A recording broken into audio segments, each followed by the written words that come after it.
મિત્રો, આજે મારી શાળામાં પ્રાર્થના હોલમાં વિડીયો શૂટ કરવા જઈ રહ્યો છું અને આજે સ્વામી વિવેકાનંદ જયંતિ છે, એટલે વિવેકાનંદના જીવનનો એક નાનકડો પ્રસંગ બધાને કહું છું, ધ્યાનથી સાંભળજો. આપણી ભારતીય સંસ્કૃતિ, ઇન્ડિયન કલ્ચરનો ઝંડો આખી દુનિયામાં જો આપણી હિન્દુ સંસ્કૃતિને પ્રખ્યાત કરનાર હોય તો એ સ્વામી વિવેકાનંદ છે. એક વખતે અમેરિકામાં એમનું જાહેર ભાષણ હતું. એમનું ભાષણ કર્યું, ભાષણ પૂરું થયું પછી એક બેન, એ જે પબ્લિક હતી એમાંથી એક બેન આવે છે, 25 વર્ષની ઉંમર હશે, 22-25 વર્ષની એ બેન આવે છે અને એ બેન વિવેકાનંદના ભાષણથી પ્રભાવિત થાય છે અને પ્રભાવિત થઈને સ્વામીજીને એમ કહે છે કે મારે તમારી સાથે લગ્ન કરવું છે. મિત્રો, વિચાર કરો કે અમેરિકાની ધરતી ઉપર સ્વામીજીના ભાષણ, જેમાં ઇન્ડિયન કલ્ચર હતું, એ ભાષણથી પ્રભાવિત થઈને અમેરિકાની એક બેન એમ કહે છે કે મારે તમારી સાથે લગ્ન કરવું છે, જો તમારી તૈયારી હોય તો હું લગ્ન કરવા તૈયાર છું. તો વિવેકાનંદે કહ્યું કે બેન, તમે મારી સાથે લગ્ન કરવા માગો છો, પણ હું તો આજીવન બ્રહ્મચારી રહેવાનો છું, મારે લગ્ન કરવું નથી. પણ વિવેકાનંદે બેનને પ્રશ્ન કર્યો કે તમારે મારી સાથે લગ્ન કરવાની ઈચ્છા શા માટે થઈ, એનું કારણ જણાવો. ત્યારે એ બેને જે કારણ આપ્યું અને વિવેકાનંદ જે જવાબ આપે છે, મિત્રો, દુનિયાના બધા લોકોએ આ પ્રસંગ જીવનમાં ઉતારવા જેવો છે. એટલે પેલી બેને કહ્યું કે હું એટલા માટે લગ્ન કરવા ઈચ્છું છું કે તમે આજે ભારતીય સંસ્કૃતિનો ડંકો આખી દુનિયામાં વગાડ્યો છે, ભારતીય સંસ્કૃતિનો પ્રચાર કરો છો.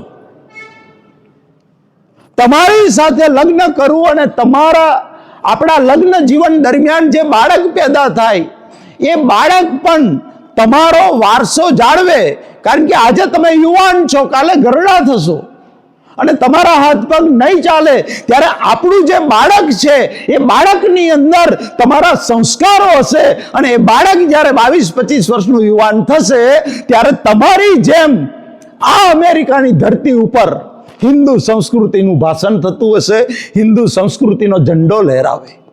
તમારું કાર્ય ઠપ ના થઈ જાય આવનારા ભવિષ્યમાં, અને તમારું જે કાર્ય છે એ આપણું સંતાન આગળ વધારે, એવો મારો હેતુ છે, એવી ઈચ્છા છે મારી. એટલા માટે હું લગ્ન કરવા માંગુ છું.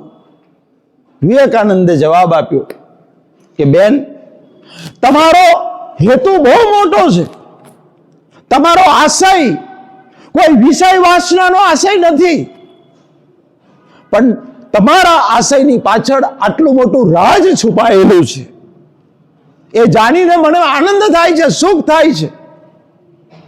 પણ મારી સાથે તમે લગ્ન કરો, આપણે લગ્ન કરીએ, 2-5 વર્ષ પછી માનો કે આપણો દીકરો થયો, આપણું બાળક થયું, એ બાળક 25 વર્ષનું થાય અને પછી આ કાર્ય કરે, એટલે જે દિવસ તમે જોવા માંગો છો કે આપણું બાળક આ હિન્દુ સંસ્કૃતિનું કાર્ય કરે, એના માટે તમારે 25-30 વર્ષ સુધી રાહ જોવી પડે.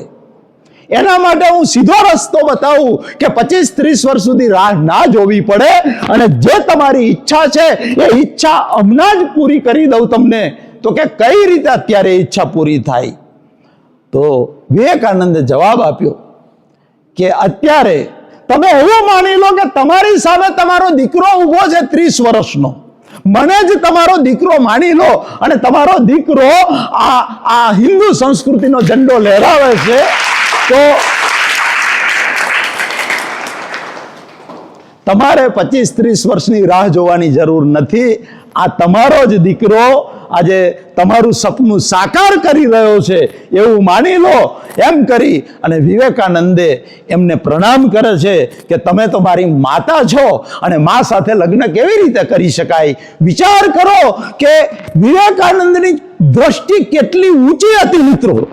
અને આજે આવું કોઈ પ્રપોઝલ અમેરિકામાં જાય, અહીંયાથી ઇન્ડિયામાંથી અમેરિકા જાય ને આવું પ્રપોઝલ આવે તો અરે મારા પીઆર મળી જશે, મને લગ્ન કરીશ તો સાહેબ કોઈ બહુમન નહીં પૂછવાના આવે. અમેરિકા જાય ને આવું પ્રપોઝલ અમેરિકાની સ્ત્રી આપે, બહુમન નહીં પૂછવા ના જાય, હો તૈયાર હે લગ્ન કરી લઈએ. કેમ? કારણ કે મારે પીઆર મળી જાય, પરમેનન્ટ રેસિડન્ટ પીઆર મળી જાય, કાયમ અમેરિકામાં રહેવાનું મળે. મિત્રો ખાસ ધ્યાનમાં રાખો, આવી દ્રષ્ટિ આ દેશના દરેક માણસની થાય, દરેક પુરુષની થાય તો સાહેબ મનહરભાઈ તોમાના પત્ર પર લખી ના લે કે આ ભારત દેશમાંથી રોજે રોજ જે બળાત્કારના કિસ્સા બને છે ને એ બળાત્કારના કિસ્સા સાહેબ બંધ થઈ જાય. એટલે હું વારંવાર કહું છું કે મારાથી નાની છોકરી રસ્તા પર જતી હોય ને એના પર નજર પડે તો એમાં મને દીકરીના દર્શન થવા જોઈએ. મારી ઉંમરની કોઈ સ્ત્રી જતી હોય અને મારી નજર પડે તો મારી સગી બહેનના દર્શન થવા જોઈએ. અને મારાથી મોટી ઉંમરની કોઈ વૃદ્ધ સ્ત્રી જતી હોય તો એની અંદર મને માના દર્શન થવા જોઈએ. આવી દ્રષ્ટિ જો ઊભી થાય તો આ દેશમાંથી બળાત્કારના કિસ્સા ગાયબ થઈ જાય. બધા જ દર્શકોને કહું છું, હાથ જોડીને મારી વિનંતી છે કે 3 વસ્તુને તમારા જીવનમાં પ્રવેશ કરવા ના દેશો. નંબર 1 છે વ્યસન, નંબર 2 છે વ્યભિચાર અને નંબર 3 છે ચોરી. આ 3 વસ્તુને મનહરભાઈ 59 વર્ષ સુધી પોતાના જીવનમાં ટચ નથી થવા દેતી. એટલે આજે મનહરભાઈ આ સ્ટેજ ઉપર આ પ્રાર્થના હોલમાં બોલી શકે છે.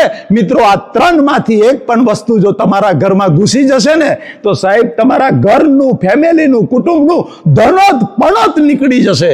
મિત્રો તમારા ઘરમાંથી લક્ષ્મી પણ ગાયબ થઈ જશે. કારણ કે 3 રાક્ષસો એવા છે કે તમને નહીં છોડે. ફરી કહું છું, વ્યસન, વ્યભિચાર અને ચોરી.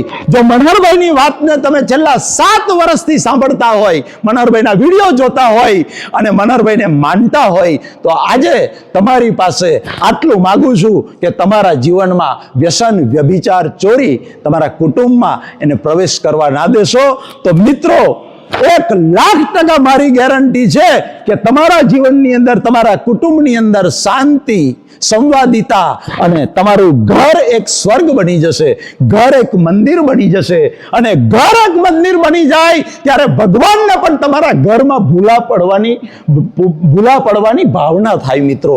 એટલે પછી જો ઘર એક મંદિર બની જાય તો તમારે મંદિરમાં જવાની જરૂર નથી, કારણ કે ખુદ ભગવાનનો તમારા ઘરમાં વાસ થઈ જશે. તો મિત્રો આટલી મારી વિનંતીને સ્વીકારજો.